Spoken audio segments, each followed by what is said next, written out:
Hello বন্ধুরা, আমি আজ চিকেন পাকোড়া বানাবো। প্রথমে কড়াইতে একটু তেল দিয়ে দিলাম। এবারে আমি চিকেনগুলো ভালো করে ম্যারিনেট করে নেব। প্রথমে আমি একটু লেবুর রস দিয়ে মেখে নেব। তারপর একটু লবণ দিয়ে দিয়েছি। এবার হলুদ গুঁড়ো দিয়ে ভালো করে মাখিয়ে নেব। তারপরে পেঁয়াজ কুচি,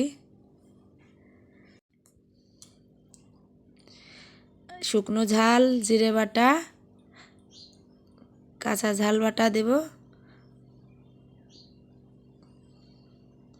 তারপরে একটু ধনিয়া গুঁড়া দিয়ে দিলাম, একটুকু গরম মশলার গুঁড়ো দিয়ে দিলাম। এবার একটু বেসন দিয়ে দেব।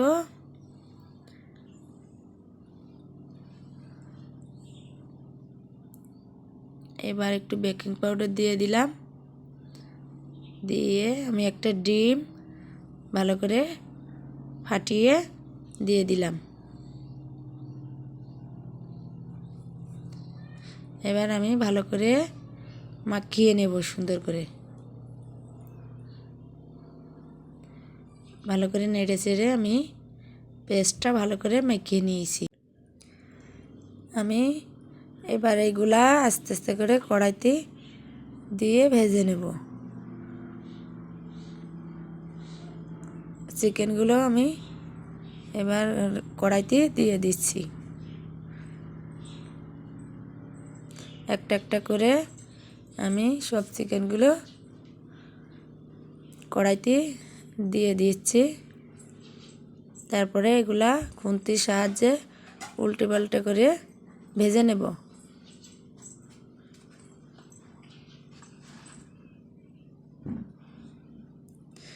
আমাদের চিকেনগুলো লাল লাল করে ভাজা হয়ে গিয়েছে। এবার আমি এটা একটা পাত্রে তুলে নেব। এবার আমাদের চিকেন পাকোড়াগুলো ভাজা হয়ে গিয়েছে। এবার সবগুলো আমি থালে তুলে নিয়েছি। দেখুন বন্ধুরা, আমার চিকেন পাকোড়া ভাজা হয়ে গিয়েছে। এবার আমি এটা টমেটো সস দিয়ে সার্ভ করব। আপনারা আমার রান্নাটা কেমন হয়েছে সবাই কমেন্টে জানাবেন।